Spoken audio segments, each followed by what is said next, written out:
The Northern Territory Government's mandatory alcohol rehabilitation plans have faced heavy criticism from medical, legal and Indigenous groups.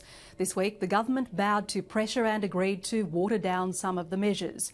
It's reduced the number of days a person can be detained before they're assessed for treatment, and a person will have to abscond from rehab 3 times before it's an offence. In a moment, we'll discuss the changes, but first, Jarno Gibson takes a look at what life is like inside a rehab centre near Katherine.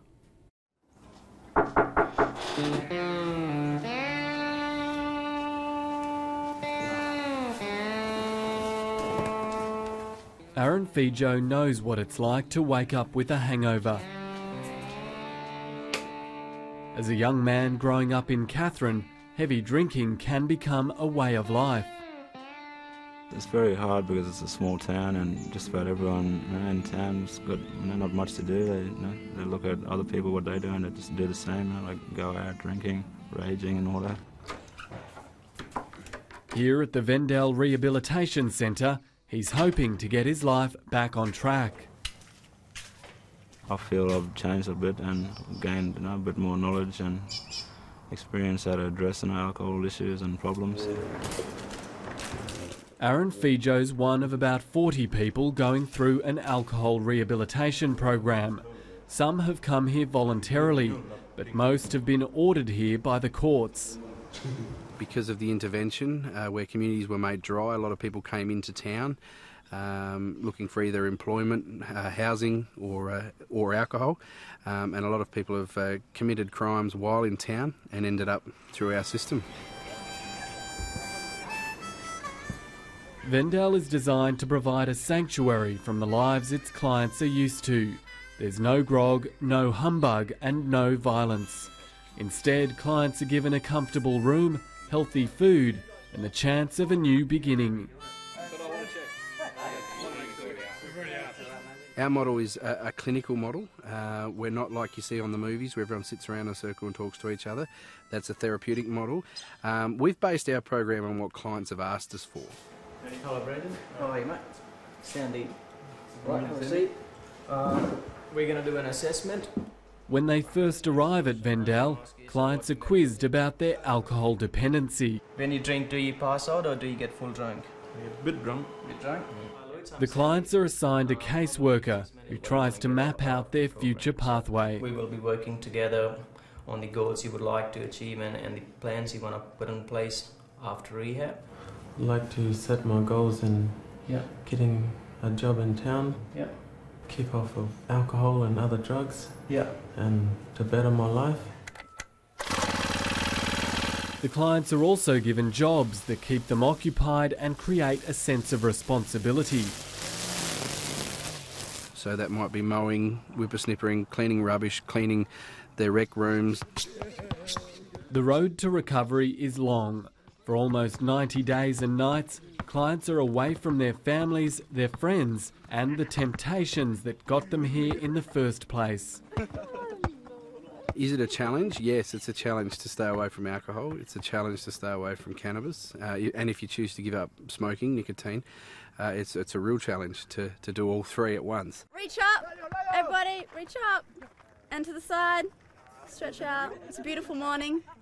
And the other side. After months and sometimes years on the grog, these men and women are starting to get their strength back.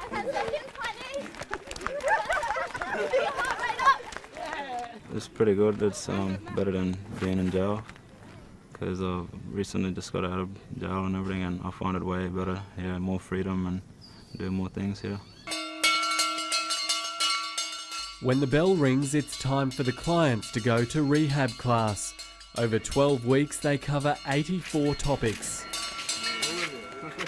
What to do if you feel like drinking? What are you going to do when you leave Vendale? How do you answer a question? How do you cope with temptation? And how to relapse prevention. So how to stop from engaging in that behaviour again. And why can't you face reality? Why can't you face responsibility? Because you don't have a problem, because you're in denial. That's fantastic.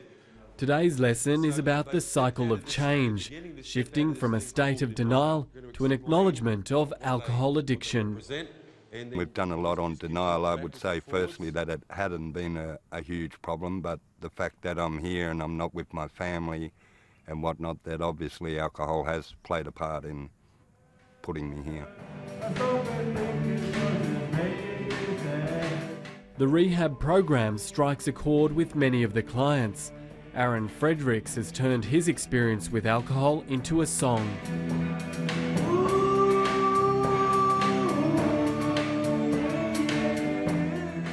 I had a good job. I was working at a mine in Pine Creek, working for 12 months. But because of them, I lost it, see? I lost everything. Because of alcohol? Yeah, because of alcohol and my family that drinks alcohol.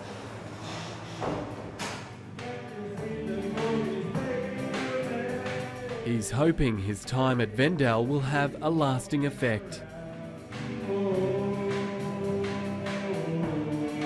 I have plans, thinking to go back to my job, like getting my job back and spending most of the time with my little family, you know, that I built. The transformation is huge. You see confidence is one, empowerment, knowledge. The aim is to keep people off the grog once they leave. That's not always how things pan out. One stay in rehab might not work for certain people, and it just means that they get a second chance to try it again. And that's rehab. Rehab, you've got to keep trying. It's a persistence thing. There are also questions about how successful the rehab will be for people sent here under the government's new mandatory scheme.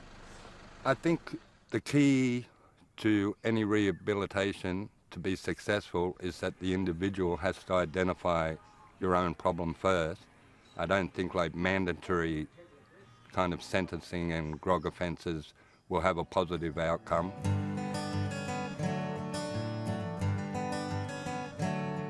Despite the challenges these clients will face when they re-enter the outside world, the rehab program has given them a sense of optimism and purpose. This time I want to go back to that straight line, you know, back to where I was before. It's real good, especially for people who's got problems and people being in denial. Need to come out of the shell and learn a lot more about what they don't know and don't understand.